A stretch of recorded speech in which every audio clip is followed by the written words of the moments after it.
une production du Studio SF. Salut tout le monde, bienvenue à Elle parle. Donc cette semaine, j'ai rencontré la fabuleuse Jessie Nadeau, que vous connaissez peut-être parce qu'elle a participé à Occupation Double Bali, mais surtout parce que c'est une militante vegan, une féministe, une fille assez extraordinaire. Et on a parlé de toutes sortes de sujets ensemble. On s'est confié sur le mouvement MeToo, on a discuté du rapport féminisme et véganisme, mais on a aussi parlé de toute la question du militantisme, de la pression d'être militante et des attentes que certaines personnes peuvent avoir envers les militants. Donc, c'était vraiment un entretien super inspirant. Je vous invite à l'écouter. Et sinon, à nous donner des petites étoiles, 5 si possible, sur iTunes, parce que c'est vraiment une façon de se faire connaître. C'est le bouche à l'oreille, mais aussi c'est de nous noter comme du monde, tu sais. Fait que c'est ça. Et sinon, n'hésitez pas à partager le podcast. C'est vraiment chouette de voir toute la communauté qui se forme. J'ai vraiment beaucoup de plaisir à vous lire. Donc, n'hésitez pas à partager la bonne nouvelle. Ciao! We teach girls to shrink themselves, to make themselves smaller. We say to girls, you can have ambition, but not too much. C'est que être femme, ce n'est pas une donnée naturelle. C'est le résultat d'une histoire. Il n'y a pas un destin biologique, psychologique qui définisse la femme en tant que telle. Feminist, a person who believes in the social, political, and economic equality of the sexes. Late nights I prayed up, late nights I stayed up. Salut, Jessie! Allô! Hey, je suis craquée, là. Ouais, pour vrai? Oui, ça me craque, l'intro. C'est vrai? Ouais, vraiment. Pourquoi? Ah, ben, tout ce qui est dit, on dirait que c'est powerful, vraiment. Ouais. Ouais. Mais je pensais à toi, justement, quand Simone de Beauvoir parle de la déconstruction du genre dans l'introduction. Puis, tu sais, je sais que c'est quelque chose qui te tient à cœur, que toi, tu essaies vraiment d'un peu contester, je dirais, reformuler les normes en termes de genre. Ça fait partie, je pense, de ton parcours, non? Oui, exactement. Ben, c'est ça un peu qui...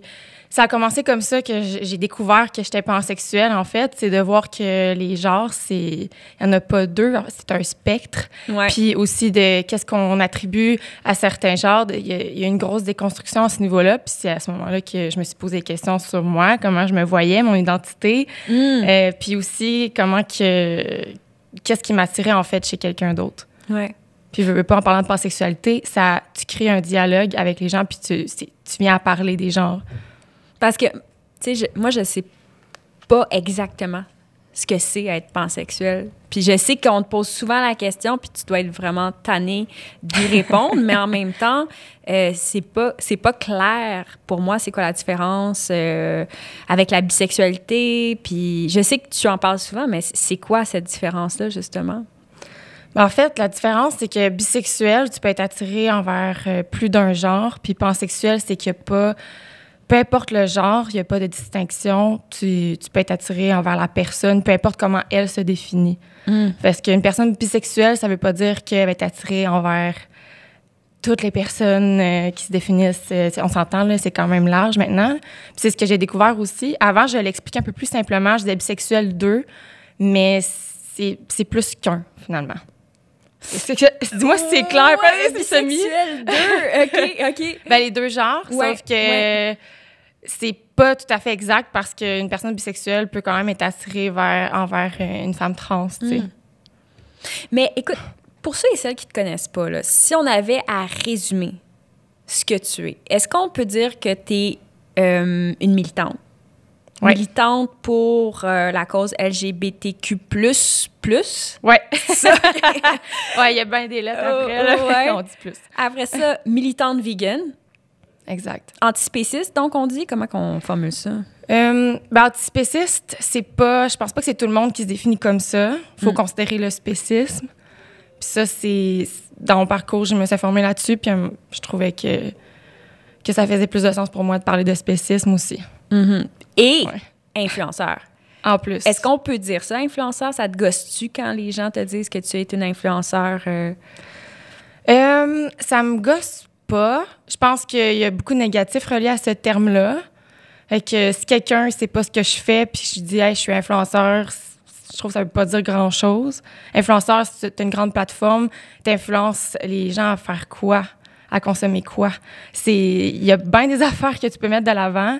Il y en a qui vont créer des vidéos, il y en a qui partagent des photos, d'autres qui partagent leur opinion. Tu sais, c'est large. Fait que je trouve que c'est un terme un peu vide, là.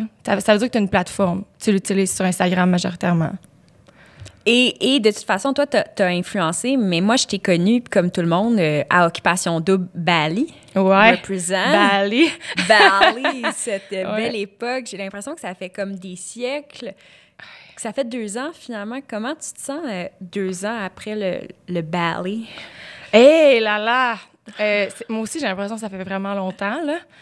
Je me sens vraiment bien maintenant avec ça. Ça a été un parcours intense et bizarre. En 2 ans, il s'en est passé des affaires. Tu sais, premièrement, j'étais encore avec PH, puis on a vécu ça ensemble, tu sais. J'ai juste à dire qu'il est derrière la console parce que yo PH parce qu'il produit le podcast avec moi. Donc, vous êtes encore ensemble, vous êtes les survivors. Ouais. Je peux comprendre à quel point c'est difficile de vivre l'après-OD tout seul de base. Puis en plus, en relation, nous, je pense qu'on c'est anormal, notre parcours. Allô, by the way, on parle de ça. By the way. On parle de toi. Ouais.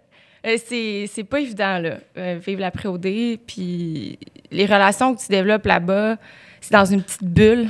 C'est comme une nouvelle mini-société. Il n'y a rien autour, tu sais pas ce qui se passe.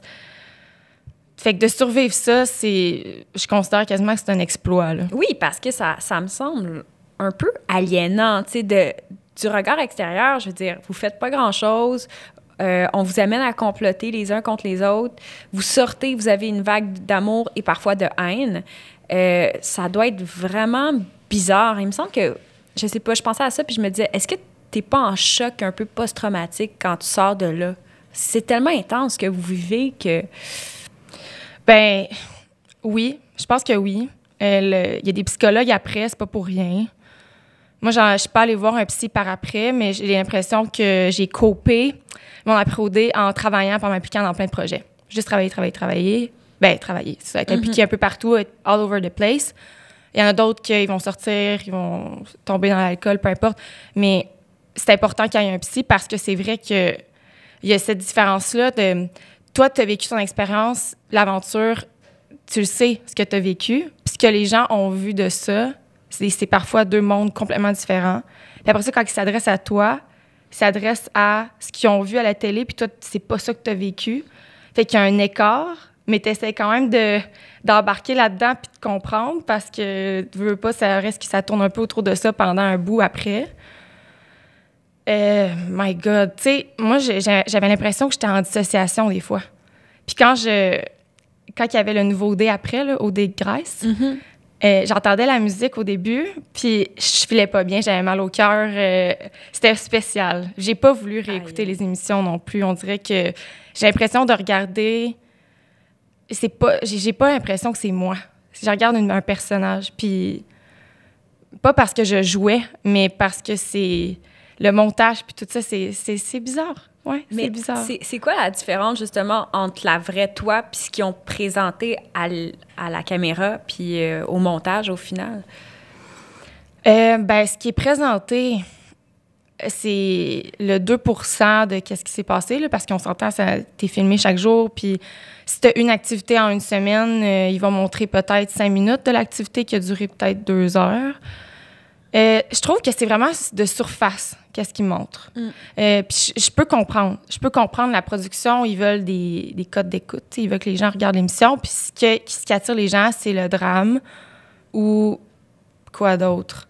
Ben, je pense que c'est le drama majoritairement. Puis quand t'es pas en train de te chicaner, c'est pas intéressant. Fait que c'était curieux des fois de voir, mettons, une activité ou un voyage qu'on a fait, puis...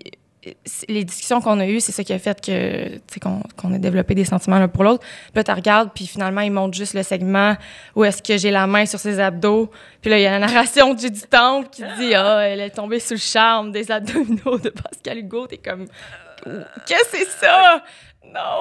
En tout cas, mais tu sais, j'en ris, là. Je sais ça. Tu sais, OD, c'est ça. Sauf que nous, on était quand même la première année après les anciens OD. Là. Il y avait eu Les douchebags. Oui, exact. Mais c'est vrai, c'était ça. Mais c'est vrai, c'était ça, le stéréotype. Là, ils voulaient faire un peu différent. Je m'étais fait une image, je m'étais dit, OK, ça va être quand même différent. Ils veulent sortir justement du stéréotype douchebag. C'est pour ça qu'ils ont pris des personnes qui sortent un peu de ce stéréotype-là, comme PH, par exemple, ou, moi, j'ai pas l'impression. Vegan, pansexuelle, militante, féministe. Là, on peut pas dire que c'était le casting qu'on avait... en fait, j'écoutais pas avant, donc je peux pas dire, je sais pas c'était comment avant, là. Mais tu l'avais regardé au débali. Ben oui, j'ai regardé ça, là. Je mangeais du popcorn, puis je regardais ça frénétiquement. J'ai regardé au Dégraisse. Cette année... J'ai eu des petites réserves au début par rapport au casting. Ça venait moins me chercher. Je m'attachais pas aux gens tant que ça. Mais finalement, je l'ai écouté parce que ça manquait à ma vie. Non, mais pour de vrai, tu sais, moi, je suis tellement comme le cerveau prise par plein de choses ultra lourdes de travail puis de thèse de doctorat que moi, le soir, là, j'ai besoin de relaxer. Puis ça me fait du bien de me détendre avec ça, je l'avoue, là. Puis j'ai plein d'amis comme ça qui sont étudiants qui l'écoutent pour de vrai, sans ironie. Mais vous, votre cohorte, tu sais, moi, j'avais vraiment l'impression qu'on était dans un autre casting. Puis en même temps, je me demande, est-ce que tu as apprécié ton expérience? Est-ce que tu regrettes d'y être allée ou tu es contente de ton aventure? Ah, mais je regrette pas, là. Vraiment pas. Puis je suis quand même contente parce que je pense que... au final, j'ai découvert des choses sur moi. Tu sais, t'as pas... Les candidats le disent souvent, t'as pas de livre, t'as pas de musique, t'as rien pour te stimuler intellectuellement. T'es pogné avec toi-même, puis d'autres personnes aussi, mais t'es seul dans ta tête la plupart du temps. Fait que si t'as des problèmes pas réglés, je pense que c'est là que ça remonte. Il y a des gens qui partent des fois à faire une semaine de méditation là, où est-ce qu'ils parlent pas, puis... Ouais, ma meilleure amie Marianne fait ça. Vipassana, là. Ah ouais? 14 jours sans parler. Aïe, aïe, aïe. Mais elle doit se mettre un moment à pleurer, puis elle doit avoir des breakdowns, c'est sûr. Non? Mais elle est tellement zen. Elle est habituée. Genre masso, yoga, tout. En tout cas, c'est comme elle est habituée. Puis elle est vraiment... elle en a fait un d'abord de 4 jours. Puis, d'ailleurs, il faudrait que je la reçoive au podcast pour qu'elle nous parle de ça. Puis, elle le fait de 2 semaines, mais c'est quelqu'un d'extrêmement zen qui fait énormément de travail sur elle-même. Mais moi, tu me mettrais dans un contexte d'OD, puis c'est sûr que j'aurais l'air d'une vraie marde, là. C'est évident. Je veux dire, je deviendrais folle. Ben, je sais pas. Moi, premièrement, tu as dit quelque chose, pas de droit de lire. Non. Ouais. What? Comme, c'est quoi le rapport, hein? Comment ça, vous n'avez pas le droit de lire? Je comprends pas.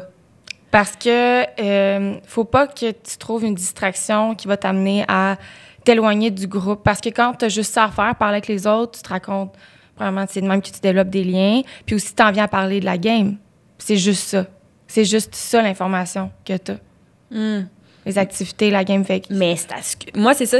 Pourquoi je serais la pire personne? Parce que je suis tellement habituée de faire plein d'affaires, puis d'écrire, de lire, d'écouter de la musique, je sais pas. Je pense que je serais pas à mon avantage parce que je deviendrais irritée, tu sais, c'est sûr, tu sais, pas lire, pour moi, ça se peut juste pas, là, comme je peux pas concevoir.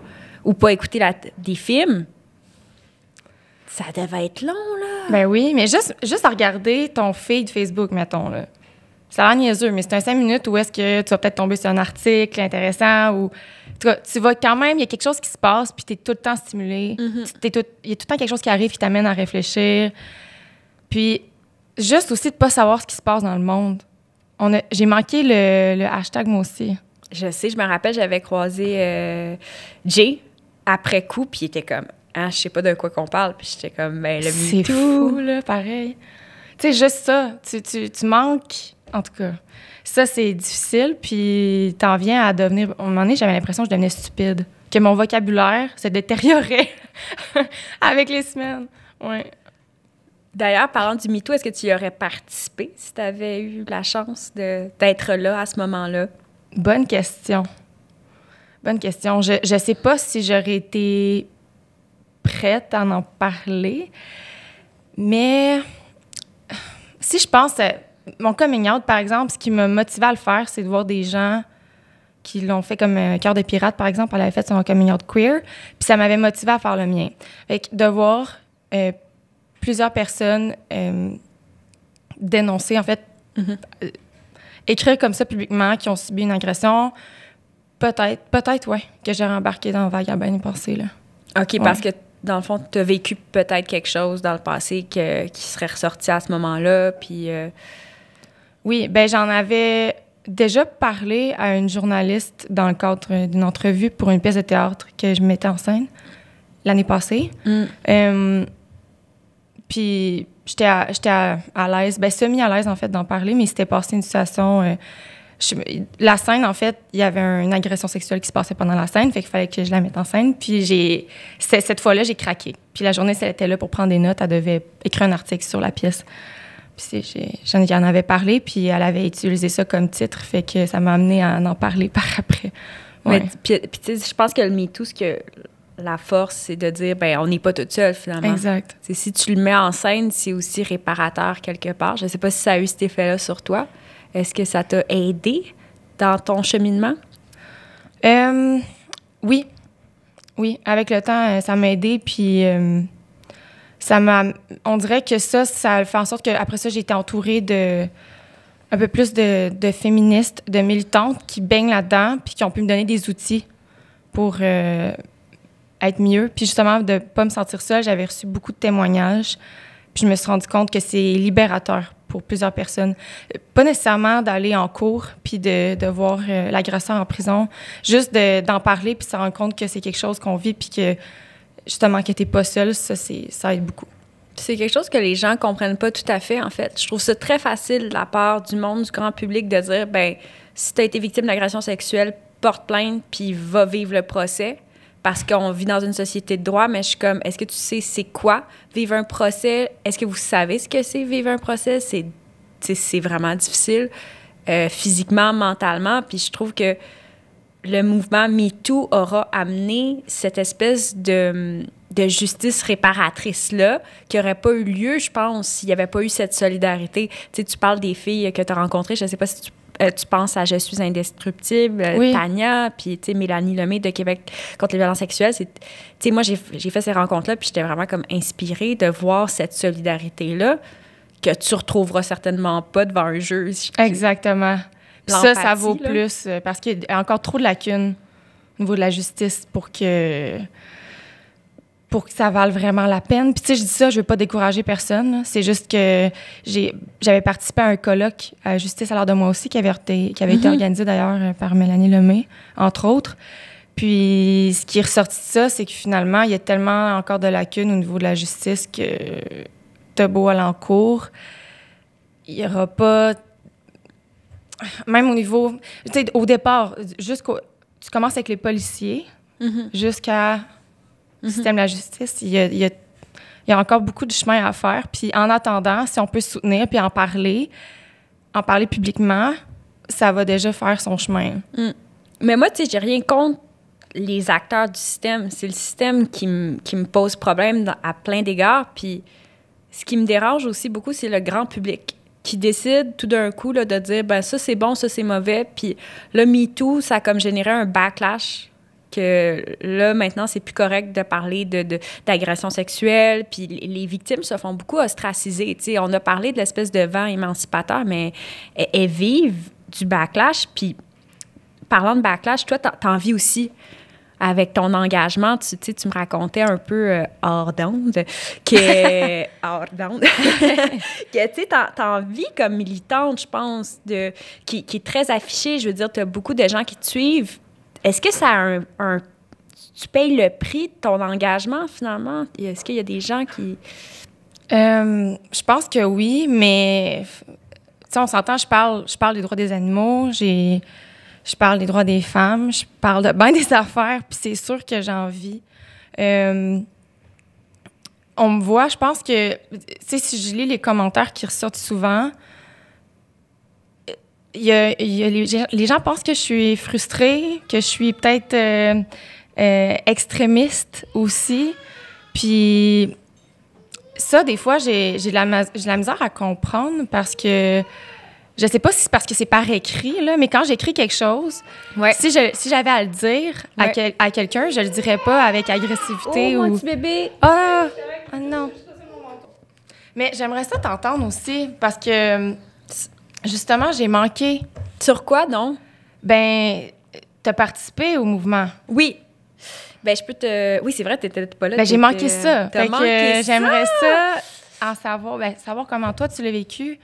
Oui. Ben, dans le fond, moi, ça a été une drôle d'histoire, en fait, qui part de très, très loin. Puis je peux pas parler trop dans les détails de tout ça parce que je suis en processus juridique.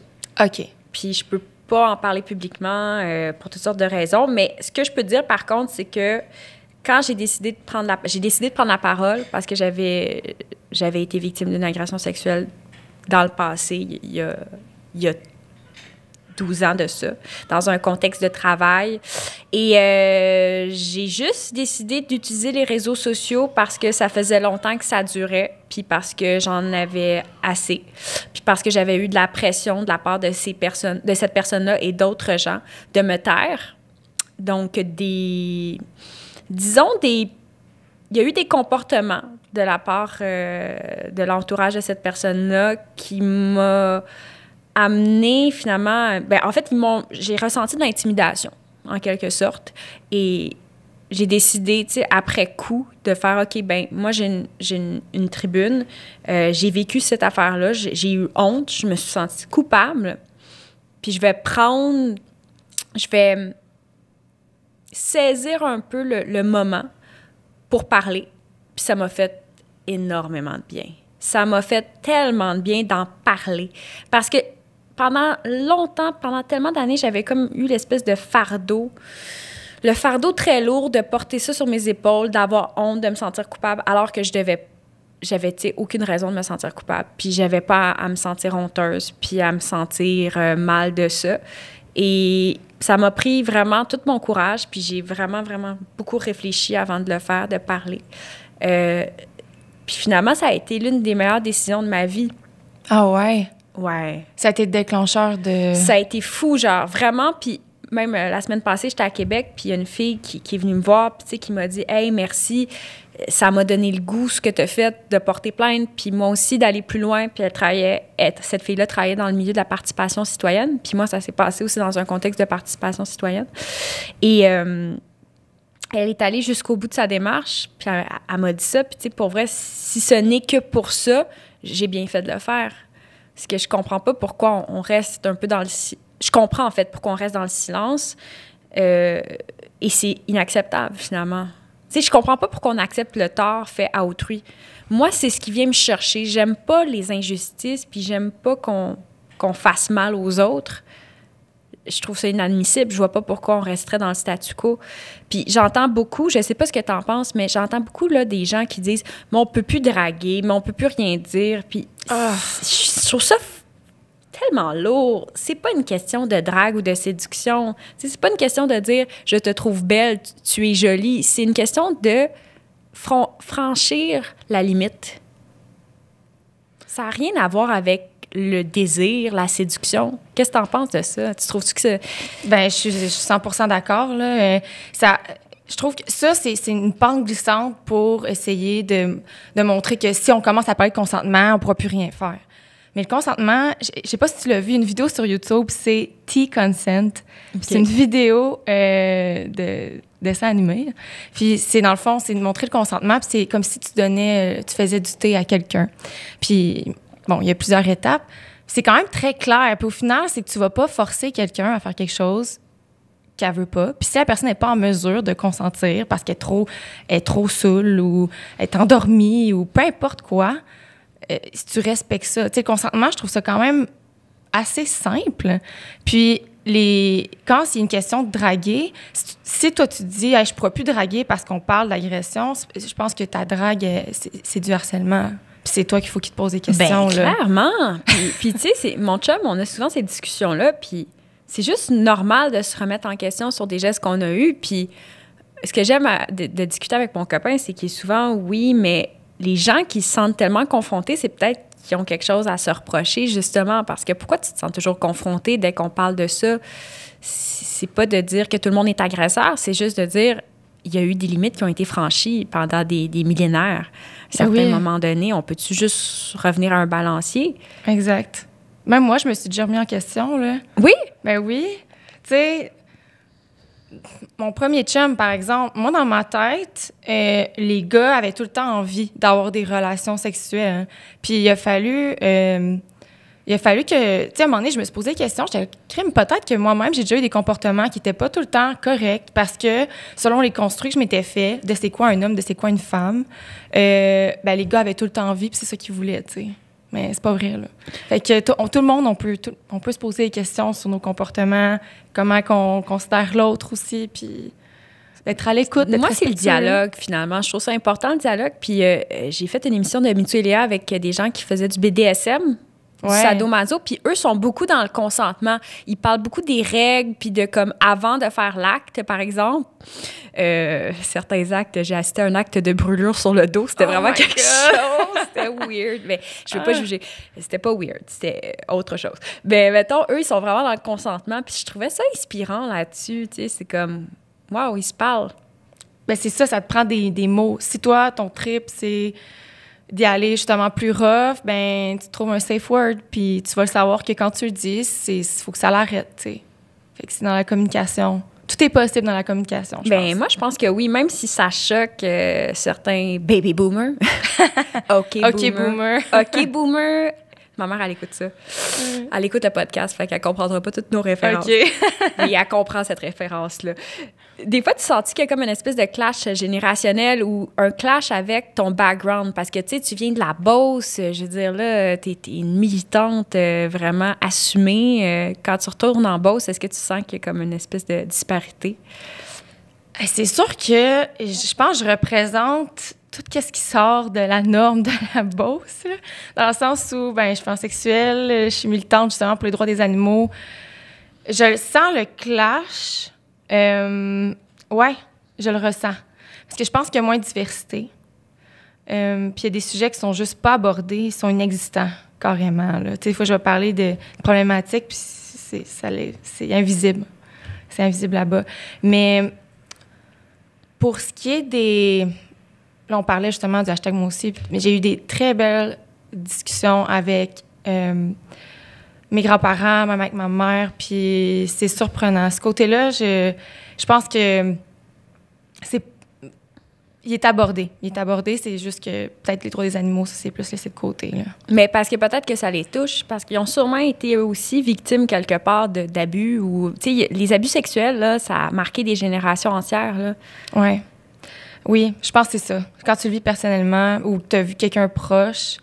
Puis aussi, la religion, ça faisait partie de la vie, de leur quotidien, en fait. Avec l'Église, il y a eu quand même... il y avait des histoires dégueulasses. Là. C'était laid. Ouais. C'était dégueulasse. Oui, puis ça m'a touchée d'avoir des discussions comme ça avec mes grands-parents, puis qu'eux remettent en question tout ça, puis qu'ils trouvent que c'est pas correct. Puis eux sont contents de voir...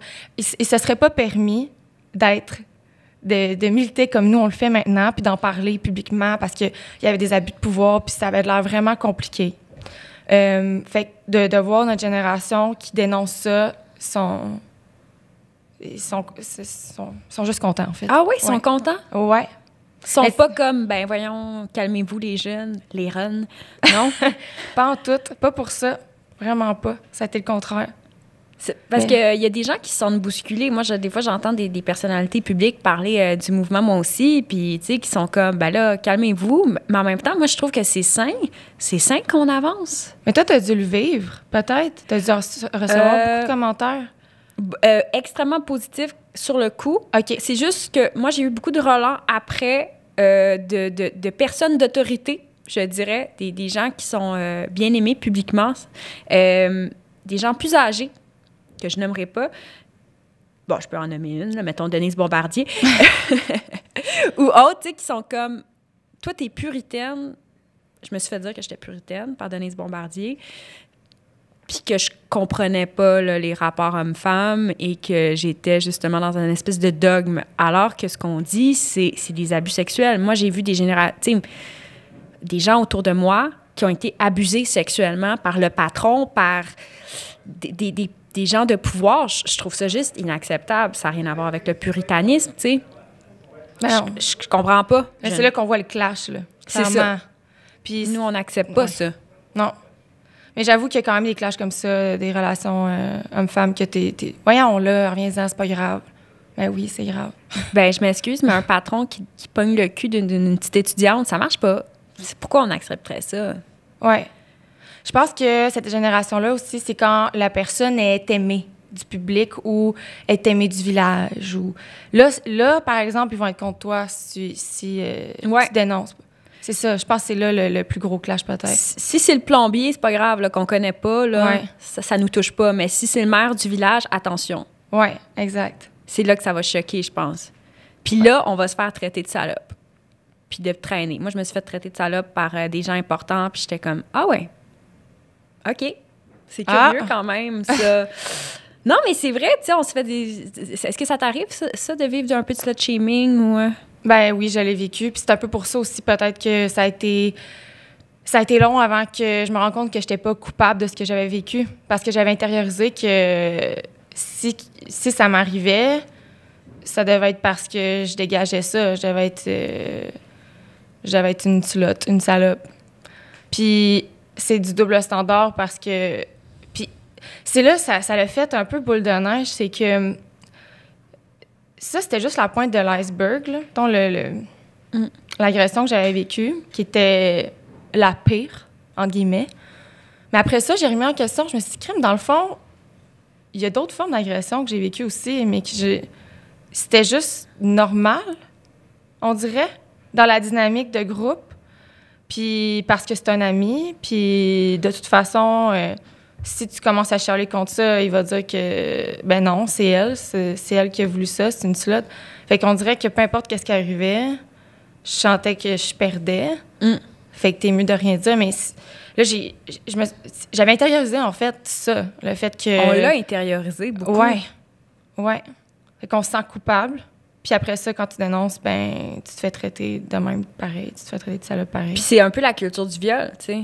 Ouais. De remettre le fardeau sur la fille, puis d'accepter ça dans les comportements invisibles, finalement. Ça devient tellement normal que c'est invisible dans le quotidien, encore aujourd'hui, je pense. Dans certains milieux, là, je sais pas, toi, comment c'est maintenant, ton milieu. J'imagine que c'est ouvert. Comment ça se passe de ton côté, maintenant? Je sais pas. On dirait que j'ai pas vu...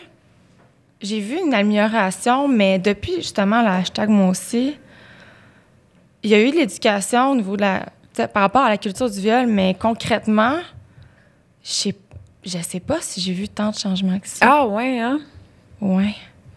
Mais j'ai l'impression que j'étais un petit peu dans une bulle aussi depuis plusieurs mois. C'est quoi ta bulle? Ben, je suis dans ma bulle de militants puis de féministes. Fait que, clairement, c'est... Ça, on en parle. Puis, il n'y a pas ces problèmes-là. Tu sais, je me fais pas slut-shamer par mes amis. Fait que j'ai peut-être pas un œil un peu plus général. Je vois pas... peut-être que toi, oui, un peu plus. T'as-tu vu une différence? Je sais pas. Hey, non, moi, je suis pas une très bonne observatrice du quotidien parce que je suis avec mon bébé. Puis, tu sais, je t'avoue que moi aussi, je suis dans une grosse bulle en ce moment. Ce que je vois, c'est sur les réseaux sociaux. Je vois un backlash quand même, mais je vois aussi beaucoup de femmes qui s'expriment, puis je vois des discussions très chouettes qui ont lieu. C'est vrai. Ça m'inspire beaucoup. C'est vrai. Ça, je trouve ça chouette. On peut discuter maintenant sans nécessairement se faire attaquer. Ça dépend sur quelle plateforme tu t'exprimes. Mais c'est pas... c'est sûr que c'est un sujet chaud. Vraiment chaud. Mais je pense que le véganisme aussi, c'est très chaud. De ce que je vois, en tout cas, sur ton compte. Puis je voulais un peu aborder la question avec toi. Je pense que c'est quand même élevé, là. Et là, oui. Si parler de féminisme, de slut-shaming puis de la culture du viol, ça peut être élevé des fois. Le véganisme, ça l'est encore plus parce que c'est c'est pas mainstream comme cause. C'est incompris encore, vraiment. Il y en a qui pensent que c'est une alimentation comme être sans gluten ou avoir une diète cétogène. Ouais.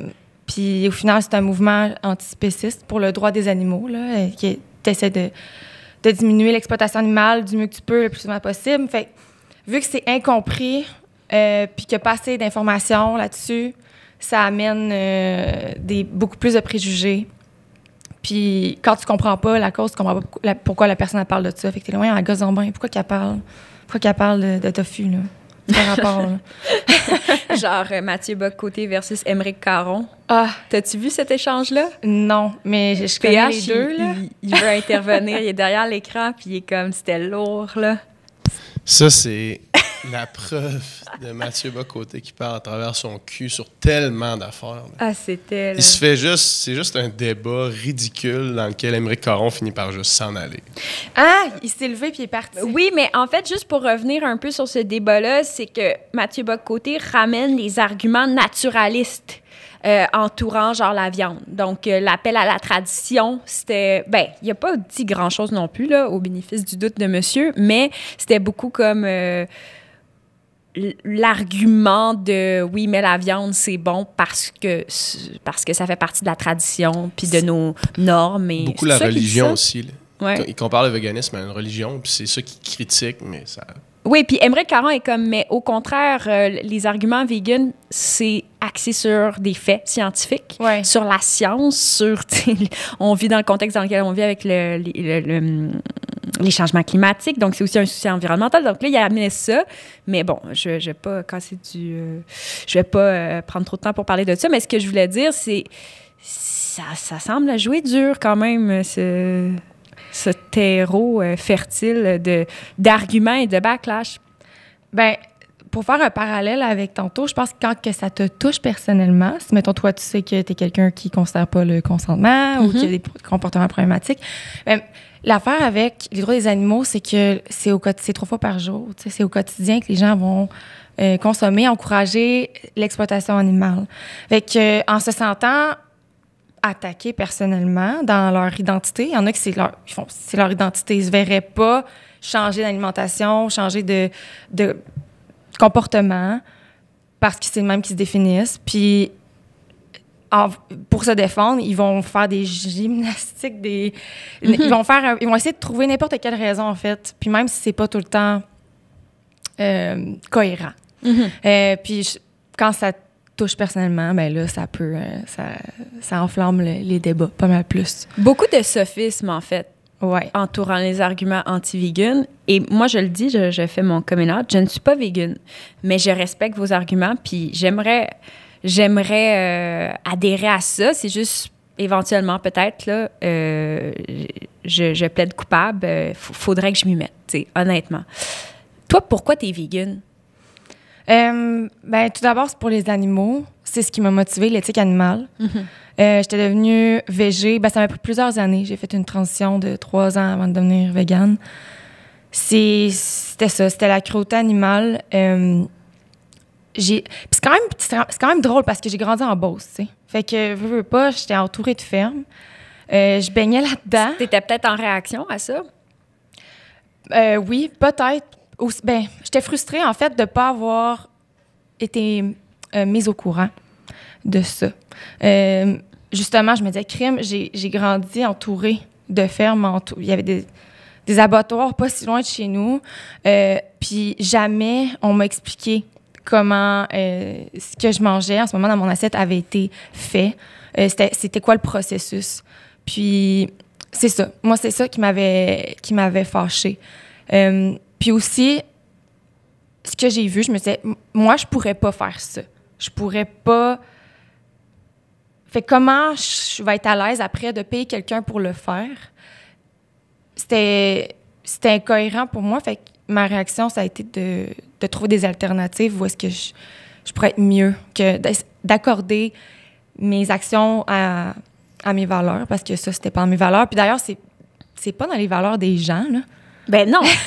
Sincèrement, là, quand tu mets quand le Journal de Montréal sort un article sur la maltraitance animale, je peux-tu te dire qu'il y a énormément de réactions et je pense qu'il n'y a personne qui a le goût vraiment de tuer un animal pour le manger, là, tu sais, comme instinctivement, là, à moins que ça te fasse vraiment plaisir de prendre un gun puis de tuer une vache, là. Je vois pas c'est quoi le plaisir là-dedans. Vraiment pas. Donc, toi, c'est l'éthique animale à la base. Alors, est-ce que tu as un peu de la perspective où tu vas vraiment faire attention à... Tu sais, comme si tu as une invasion de fourmis, là. Petite question de même niaiseuse, là. Un peu une question niaiseuse, mais c'est une question que j'ai. Est-ce que tu les laisses vivre, les fourmis? Est-ce que si ils grugent toute ta maison, mettons? Ben non, là. OK. Ben non, je pense c'est déjà arrivé à la maison de mon père puis on les a tous tués, sorry. Mais tu sais, ça me fait penser un peu à je sais le que c'est une question là. niaiseuse, là, mais regarde, il fallait que je la pose. Ouais, mais c'est genre de... Non, mais sincèrement, je me suis déjà posé la question, là, les araignées ou peu importe, mais moi, mon combat, là, c'est l'industrie animale comme elle est maintenant. Mm-hmm. Puis, quand on pense à la question de la nécessité. Mm-hmm. Puis là, en ce moment, on a des alternatives, puis on le sait, on a l'information, on le sait qu'on peut avoir tout ce qu'on a besoin dans les plantes. Puis quand on les plantes, on ne pense pas à des salades, là, nécessairement. Là. Mais je pense que c'est pas tout le monde qui sait ça. Non. Mais moi, je savais pas. Je savais pas. Donc, il y a des alternatives à tout ça, là. Oui. On peut avoir tout ce qu'on a besoin, les protéines, vitamine C, tout. Faire tout ce qu'on a besoin, on peut les avoir dans les plantes. On le sait maintenant. Il y a beaucoup de nutritionnistes qui en parlent. Il y a des médecins, il y a plusieurs médecins qui en parlent. Mais j'avoue que l'information n'est peut-être pas aussi accessible. Parce que... aussi, d'ailleurs, on n'a jamais eu de cours de nutrition au secondaire. Ça, c'est vraiment fondamental. C'est fou. C'est un problème, là. Tu sais, la nourriture est politique, ça, c'est sûr et certain. Tu sais, il y a des gens qui vont peut-être vouloir débattre avec les vegans qui ne seront pas nécessairement d'accord, mais l'alimentation est politique, puis pas juste le choix de l'éthique animale. Je veux dire, c'est une question environnementale aussi, là. Est-ce que toi, c'est aussi dans cette perspective-là que tu as pris ce choix-là de vie ou c'était d'abord animal? C'était d'abord pour les animaux, mais en m'informant, je me suis rendu compte aussi que les humains... il va y avoir des bénéfices à se tourner vers cette alimentation-là. Puis pour l'environnement aussi et la santé. Fait qu'il y a tout ça. Tout ça qui a suivi après. Ça s'est fait par étapes. Puis quand je pense aux humains, c'est juste que, bon, au niveau de l'environnement, la pollution va affecter les humains aussi. Puis les personnes qui doivent vivre près de l'agriculture où est-ce qu'il y a plein de pesticides puis qu'il y a énormément de pollution, leur eau est contaminée, ils développent des maladies. Tu sais, il y a personne qui est gagnant de ça en ce moment, de cette industrie-là, comment qu'elle est. Fait que de façon générale, tu te dis, OK, tout le monde est gagnant puis tout le monde est affecté par ça. Fait que c'est sûr que moi, à un moment donné, je considère les humains là-dedans, je considère l'environnement. Puis la santé, ça, c'est quand même récent, là. C'est quand que mon père a eu une crise de cœur que j'ai eu un déclic. Ouais. Mais pas juste ça aussi, tu sais, tout ce qui est OGM, je veux dire, on mange de la merde totalement. Au Canada, c'est quand même un grand scandale qu'on s'empiffre autant d'OGM partout. Je veux dire, ça devrait être plus légiféré. Toi, est-ce que tu optes aussi pour le bio ou à un moment donné, il faut que tu choisisses tes combats puis ça serait difficile de s'alimenter qu'en bio? Puis... Bien, l'idéal, ce serait de manger le plus possible local, bio, végé. Je mange pas tout le temps bio, puis je mange pas tout le temps local, mais je pense que il faut que ce soit... Parce que c'est pas accessible à tout le monde. C'est une affaire, le bio, ça coûte souvent plus cher, mais si quelqu'un qui a les moyens, je pense qu'il devrait prioriser ça. Je pense que le véganisme aussi, il y a une affaire de l'accessibilité. Tu mets le mot sur quelque chose, parce que quand tu as une famille, puis que tu as 3 enfants, puis que tu arrives difficilement à arriver dans la semaine, là, point de vue temps, point de vue énergie. Tu sais, il y a bien je pense, des familles qui ont juste pas l'énergie, le temps de penser à ça, de se poser les questions aussi. Je pense qu'il y a quand même une position de privilégié à avoir cette perspective-là. Après, je connais pas le profil des militants véganes. Est-ce que c'est que des gens privilégiés? J'imagine que non. Mais réfléchir à ces questions-là, tu sais, puis ça prend du temps. Il faut s'informer. Puis je pense que les gens ont pas tant de temps que ça dans la vie, tu sais. C'est pour ça que les personnes qui sont comme moi, je me considère extrêmement privilégiée. C'est pour ça que je vais utiliser ma plateforme pour rendre ça accessible à tout le monde. Mm-hmm. C'est ça un peu mon cheval de bataille, mais si tu végane dire ça. Non! Cheval de bataille, on s'excuse. Mais c'est ça que je veux faire. Je me dis, j'ai une tribune, j'ai l'information, je vais essayer de vulgariser ça, puis rendre ça accessible, puis créer des produits qui sont accessibles aussi, pas chers, puis que la personne, tu sais, la mère monoparentale qui travaille 60 heures semaine, ben elle l'a là. La solution, elle l'a dans sa face. T'sais, on la veut, la solution. Moi, je veux manger vegan, je veux tout ça. C'est juste qu'il faut que je trouve le temps puis que je fasse les gestes pour, tu sais. Mais parlant de ta tribune, elle est vraiment grosse, là. C'est comme... T'as vraiment comme un pouvoir d'influence incroyable. Puis des fois, je me demandais, est-ce que ça vient avec une espèce de gros fardeau à porter, le fait d'être aussi visible, militante vegan? Est-ce que des fois, il y a comme une espèce de quête là, de pureté? Parce que si je te donne un petit exemple, moi, il y a quelques années, on m'accolait beaucoup l'étiquette de féministe, puis c'était pas une étiquette, pour moi, c'était une identité. Mais ça venait avec vraiment une pression. De répondre à certains standards, de toujours dire la bonne affaire au bon moment. Puis on m'imposait cette pression-là. C'était pas juste moi-même là, qui me l'imposait. Puis je me demandais si toi aussi, dans ton milieu, il y a des gens qui s'attendent à ce que tu sois là, dans l'espèce de quête de perfection de la militance correcte. Ben oui. Je peux pas faire de faux pas. Ça, c'est sûr. Puis... je vais parler des cochons, par exemple. Mm-hmm. Bon. Les gens vont dire, ouais, mais t'as une voiture. Pourquoi tu parles de véganisme quand t'as pris l'avion? Est-ce que tu fais du compost? Est-ce que tu compostes? Tu sais, il y a tout le temps... Les gens vont essayer de trouver la faille. Puis ça, c'est pour se sentir mieux, je pense. Parce que tu le vois, moi, j'aime ça m'informer, puis j'aime ça apprendre à chaque jour. Fait que si quelqu'un va m'informer sur le plastique que j'ai utilisé, par exemple, puis va m'envoyer les impacts que ça a. Cool, merci, pour vrai. Ouais. Tu sais? Puis c'est ce que je fais aussi. On partage l'information, on s'inspire à être mieux. Sauf que souvent, ces commentaires-là, c'est pas pour être positif, pour dire « Hey, by the way, tu sais, savais-tu que... » C'est vraiment pour essayer de trouver l'affaire pour discréditer le message. Quand ça n'a même pas rapport. Tu sais, des fois, il y a des messieurs qui vont parler des enfants en Afrique qui n'ont pas rien à manger puis qui n'ont pas d'eau. Je suis comme, mais premièrement, souvent, cette personne-là qui écrit ça fait rien. Pour invalider l'argument vegan? Ouais. Des fois, ça n'a pas rapport. OK. Vraiment. Non, mais des fois, ça n'a aucun rapport. C'est juste de dire comment tu peux défendre les animaux quand il y a des enfants qui crèvent de faim en Afrique. Premièrement, c'est d'instrumentaliser une situation que tu fais rien pour cette situation-là anyway. Là.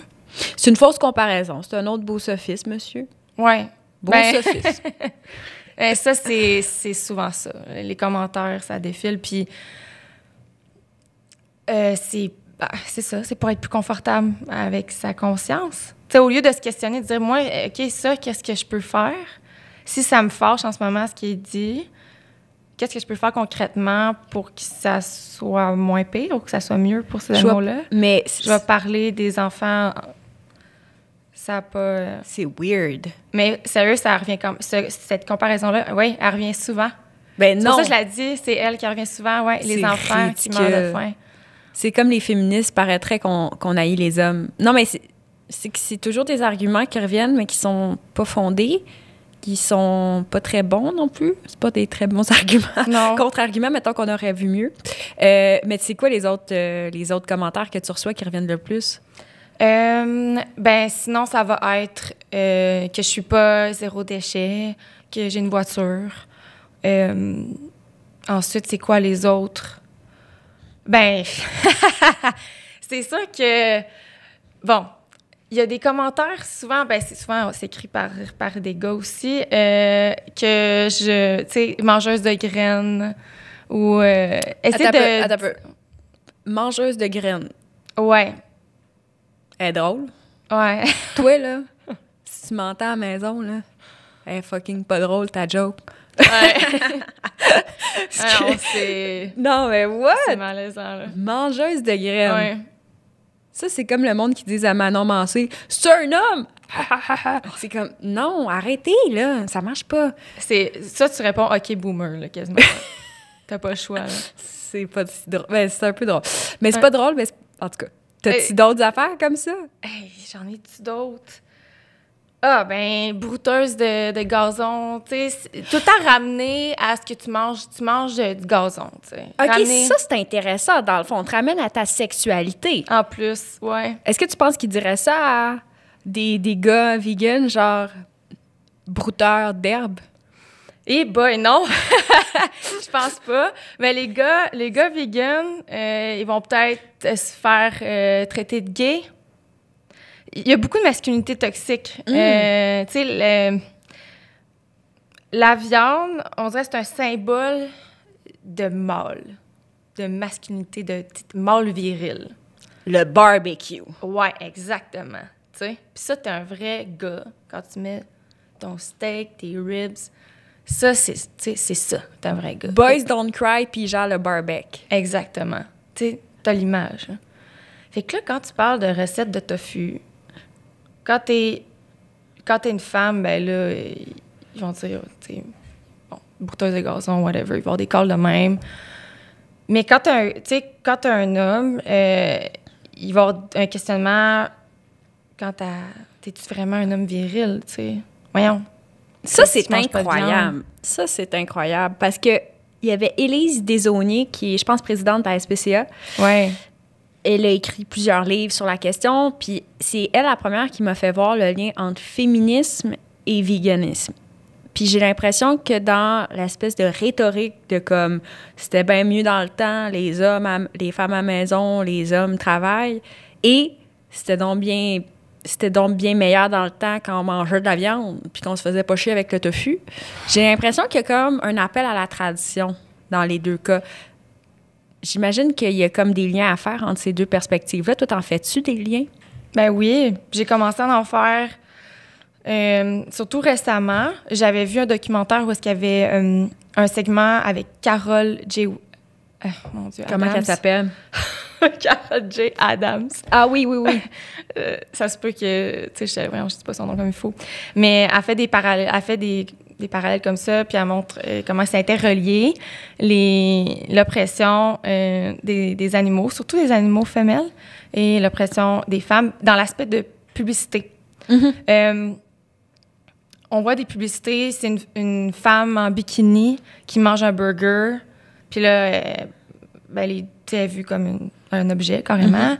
Puis là, il y a le burger, il y a le jus qui coule, mm-hmm. Puis il y a un homme viril qui arrive, puis devant lui, il y a la femme et l'animal qui est transformé en burger, qui vont satisfaire ses besoins à lui. Il y a cette image-là de femme-objet, puis même, tu sais, on la sexualise, cette femme-là. Et c'est quand même dégueulasse, mais il y a la viande est sexualisée aussi. Ah ouais? Je trouve ça wrong. Hey, j'étais sur l'autoroute, puis j'avais vu une publicité de viande, mais c'était des fesses de cochon. On voit leurs fesses, là. Puis c'est les plus belles fesses du Québec. Hey, je me souviens plus du slogan, OK? Mais c'était... Ah ouais? Ouais, c'était par rapport à ces fesses, puis j'étais comme... Il me semble qu'il y a de quoi qui cloche dans ce marketing-là. Là. Comme pub, mais en même temps, c'est drôle. Moi, j'ai pas cette lunette-là, mais je pense que je vais l'adopter, ta perspective, pour regarder les choses autrement, parce que je t'avoue que ça me saute pas aux yeux comme ça, mais des fois, c'est peut-être invisibilisé. Donc, il y a une sexualisation et des femmes, puis des animaux. Ouais. Ou une objectivation. Ouais. Parce que c'est drôle, dans ma thèse de doc, j'ai fait une grosse analyse de données de tous les commentaires antiféministes. Puis c'est sûr que la rhétorique pour insulter les femmes, c'est le sexe, mais c'est aussi beaucoup l'animalisation de traiter une femme d'animal, de cochonne, de chienne, de dinde, de tous les qualificatifs que tu voudras. Tu sais, comme si les animaux étaient vraiment inférieurs. Puis ça, quand tu regardes l'origine de ces termes-là, il y a toujours une connotation d'infériorisation aux animaux. Ouais. Puis dans l'histoire là, de l'insulte, là, c'est ça. C'est que on mettait... tu sais, la femme cochonne, c'est qu'elle était sale, elle était pas propre, il y a tous des qualificatifs, alors que finalement, le cochon, tu sais, c'est quand même l'un des animaux les plus intelligents. Oui. Je les aime, les petits cochons. Le cochon! Babe! Ouais. Ah, babe! Tu sais faut que que l'acteur est devenu vegan après le film? Ah oui? Ouais. Le monsieur, je me sais Les plus son nom. cochons! En tout cas. Mais donc, comme une espèce de hiérarchisation, mais c'est intéressant, ça. Oui, puis sincèrement, il y en a plusieurs publicités comme ça qui est montrées dans le documentaire, le court segment. Puis même la vache laitière, par exemple, il y avait une pub où est-ce que ses pattes s'écartaient comme ça. On la voyait de derrière, puis là, ses pattes s'écartaient, puis il y avait un petit slogan, je me souviens plus. Fait que moi, je trouvais ça, je me disais, tu sais, je le voyais pas avant ça, maintenant, je le vois d'un œil différent, puis je me dis, ça cloche. Il y a vraiment quelque chose qui cloche. Moi, ça m'écoeure, vraiment. J'allais dire de la zoophilie, mais c'est pas normal de rendre sexuel un animal comme ça quand on sait en plus que cet animal-là, il se fait inséminer, puis que les conditions dans lesquelles ils vivent, c'est pas les... En tout cas, c'est quand même dégueulasse. Fait que d'utiliser ça comme une joke marketing en dessin, en plus que c'est sexualisé. Il y a vraiment quelque chose à déconstruire. Puis je sais que lancer ça comme ça, il faut le voir après. Après, remarquer les publicités, où il y en a encore de nos jours, c'est spécial. En vrai, je perds mes mots, mais c'est parce que je veux pas être trop... je trouve ça dégueulasse, tu sais. Puis c'est juste le mot qui me vient, c'est dégueulasse. Bien, ouais. Je comprends. Il y a des gens, j'ai l'impression des fois, qui aiment dépeindre les militants véganes comme radicaux, là, beaucoup. Tu sais, je pense que dans les médias aussi, on fait des espèces de construction.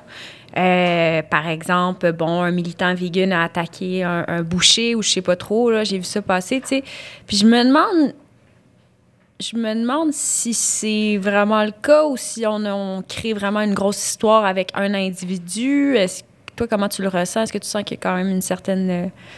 Bien, je pense que c'est pas bien représenté dans les médias. Les médias ont intérêt... Bien, je sais pas c'est quoi leur intérêt, là. Je connais pas leur agenda, mais je pense qu'ils ont intérêt à montrer la personne qui va péter des vitres dans une boucherie. Mm-hmm. Mais c'est pas ça la réalité. La personne qui va faire ça, qui va vandaliser une boucherie... elle présente pas le mouvement. Mm-hmm. Je sais pas, on peut-tu avoir des gens qui s'expriment bien puis qui vont pas être violents ou agressifs? On peut-tu les mettre de l'avant, ces personnes-là, au lieu de montrer ces images-là puis après ça, jamais donner de tribune à quelqu'un pour s'exprimer sur le spécisme, par exemple? J'ai l'impression que c'est toute une construction médiatique qui est payante parce que dès que tu montres quelqu'un qui est radical ou que tu dépeins quelqu'un qui est radical, ça suscite la haine, puis la haine est payante. Alors là, ça va faire une espèce de clickbait, puis ça va devenir viral. Je veux dire, on le voit aussi avec comment qu'on dépeint les féministes dans l'espace public. Tu sais, si tu fais une petite prise de position un petit peu plus radicale, mais pas radicale, tu sais, on va monter ça en épingle, puis là, t'as l'air de la maudite frue. Mais j'ai l'impression qu'il y a ça, parce que finalement, tu sais, c'est pas un discours tant confrontationnel. Moi, je vois pas ça comme ça, en fait. J'ai pas cette impression-là que vous êtes dans la confrontation, tu sais. Non. Non, mais j'ai pas cette impression-là non plus. Mais c'est ça, je pense que c'est des stéréotypes qui sont mis de l'avant pour, tu l'as dit, clickbait. Je pense que c'est ça, dans le fond, les intérêts peut-être des médias de mettre ça de l'avant. Mais tout le monde serait capable d'avoir une discussion végane, pas végane. Ça crée une belle discussion, puis on se tire pas les cheveux, là. Puis vous auriez droit et on a droit d'être en colère aussi contre l'industrie de la viande puis contre la maltraitance animale. C'est correct, je pense, d'avoir un peu de colère. Puis je sais pas si à quel point on accepte la colère des femmes dans l'espace public. C'est comme mal perçu. T'as-tu cette impression-là? Tu t'autorises-tu à être en colère? Plus beaucoup. Plus beaucoup. Même là, en ce moment, dans le podcast, des fois, on dirait que je cherche mes mots, mais c'est parce que je sais que si j'étais dans mon salon chez nous, Sors le caca! Tu sais, je suis pas tout le temps PH, je le sais, là. Je suis pas tout le temps calme. Mais c'est quelque chose que j'ai remarqué, puis que j'ai même... Au début, c'était inconscient. Quand je suis sortie d'OD, j'avais une grande tribune. Puis j'étais là, oh boy, OK, les gens qui me suivent, c'est hyper mainstream. C'est pas du tout... Parce qu'avant ça, les gens qui me suivaient, ils savaient. Ils savaient de quoi j'allais parler, puis j'avais pas besoin... Je sentais pas que j'avais besoin de me censurer. Mais là, c'était une tribune qui avait pas grandi avec moi, puis qui m'avait connue dans un contexte d'OD, tu sais. On s'entend, là. C'est pas là qu'on parle de... J'étais pas militante à OD. On parle pas de Carol G. Abraham.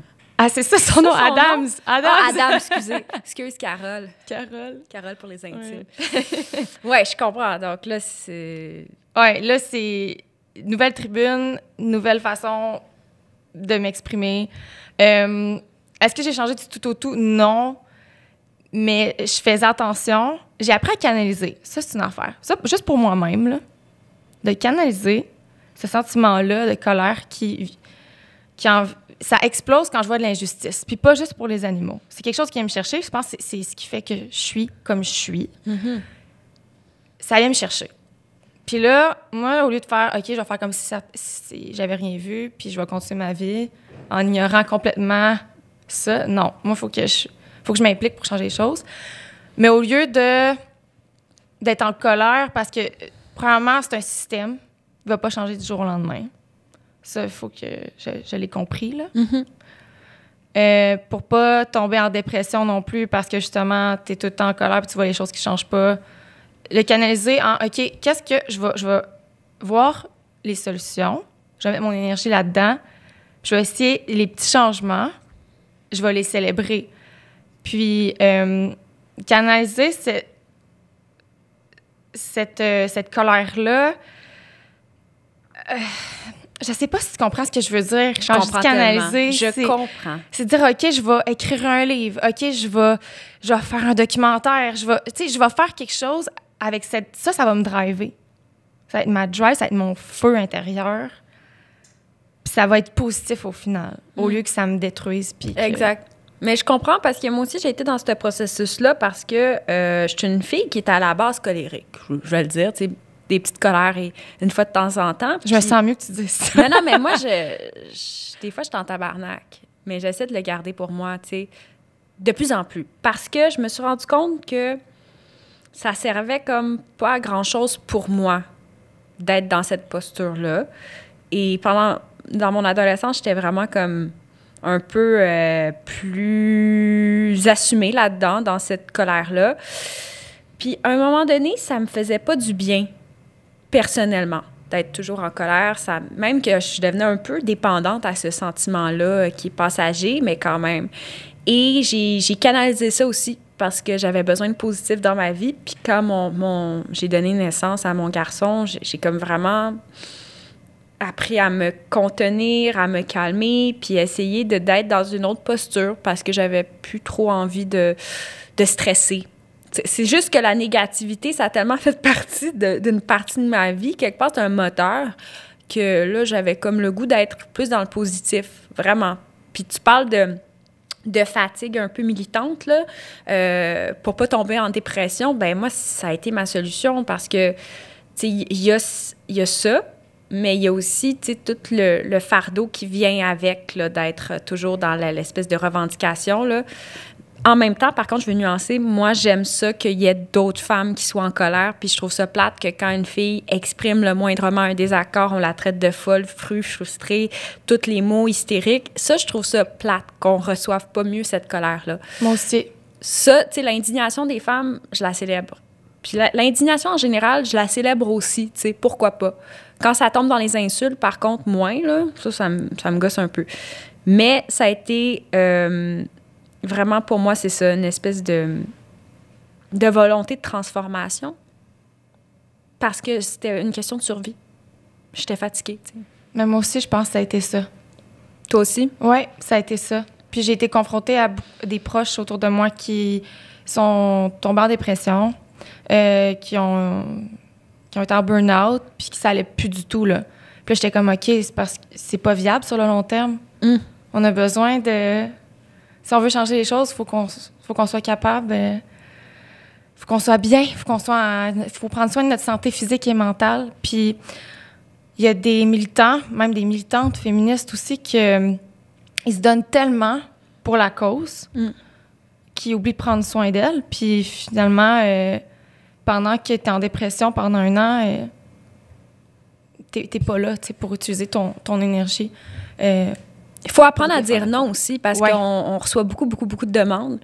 Tu dois être constamment bombardé de demandes spécifiques. Peux-tu aider la cause? Puis c'est sans limite, là. C'est sans limite, mais à un moment donné, il faut savoir mettre ses limites. J'apprends encore à dire non. Ouais. Mais ça, c'est quelque chose. Ouais, j'étais encore en apprentissage de ça. OK, c'est vrai, il faut que ce refuge-là, il n'y a plus d'argent, il faut que j'en parle, il faut que je ramasse des sous. Ah, il y a tel événement. Ah, il y a tel manif. Ah, il y a telle affaire. Ah, c'est vrai, il y a mon livre de recettes. À un moment donné, j'étais là, t'as peu, là. Je peux pas être partout. Je me sentais coupable, beaucoup, de pas aider tout le monde. Je voulais en faire plus, je veux tout le temps faire plus. Je trouve que j'en fais pas assez. Il y a vraiment plein d'affaires que je travaille depuis quelques mois. Parce que là, oublie ça, je pète aux frettes, là. À 30 ans, je pète aux frettes, même avant ça, sinon. Comment tu fais pour trouver l'équilibre? Je pense pas que j'ai encore trouvé. C'est de plus me sentir coupable de dire non, de mettre à mon agenda des soirées relax. Mais je dis ça parce que je le fais pas encore. Mais voyons donc! Je le fais pas encore. Un petit verre de vin? Oui. Je le fais de temps en temps. Ça, par exemple, oui. Un petit verre de vin? Oui, un petit verre de vin ou 2. Ou avec 3. pH. Oui. Oui. Mais... Non, mais il faut prendre le temps. Donc, l'équilibre, c'est dire non, c'est... C'est de pas sentir que j'ai sur mes épaules la responsabilité. En fait, c'est comme si je chantais que tous ces problèmes-là, fallait que moi, je prenne ça en main. Puis quelqu'un fait justement tel refuge qui va fermer parce qu'il n'y a plus d'argent, je vais l'aider.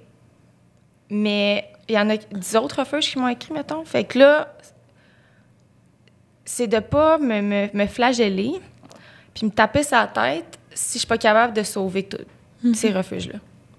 Puis c'est pas ma responsabilité. Puis ça, je me le répète. Ouais. Mais je te dis ça, puis je travaille encore là-dessus. Là. C'est quotidien. Quotidien. Ben, je traîne ça depuis longtemps. Me sentir responsable puis coupable de tout. Ah, mais ça, j'ai comme l'impression que c'est aussi un fardeau chez les femmes de se sentir coupable beaucoup dans notre éducation. Mais toi, c'est clair, finalement, que je te regarde, là, puis il y a une hypersensibilité. C'est l'hypersensibilité qui t'a amené à t'engager comme ça? Ou c'est la colère? Les deux. L'hypersensibilité, bien... Ah, les deux sont quand même compatibles.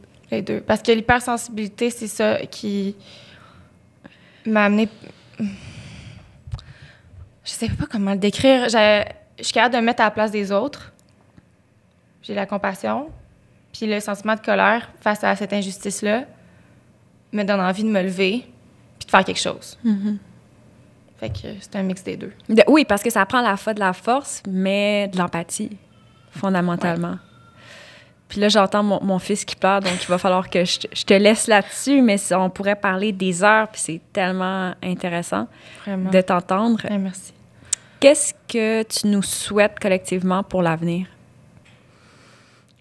Je souhaite qu'on ait un esprit de communauté beaucoup plus. Puis c'est en train de se faire. Je le vois en tout cas chez les jeunes en ce moment. Tout ce qui est en lien avec l'environnement, la marche pour le climat, je pense que c'est en train de se faire, c'est en train de se créer. Fait de continuer à s'écouter puis d'avoir cet esprit-là. Puis on va changer les choses. Bien, merci, Jessie, de faire autant pour nous.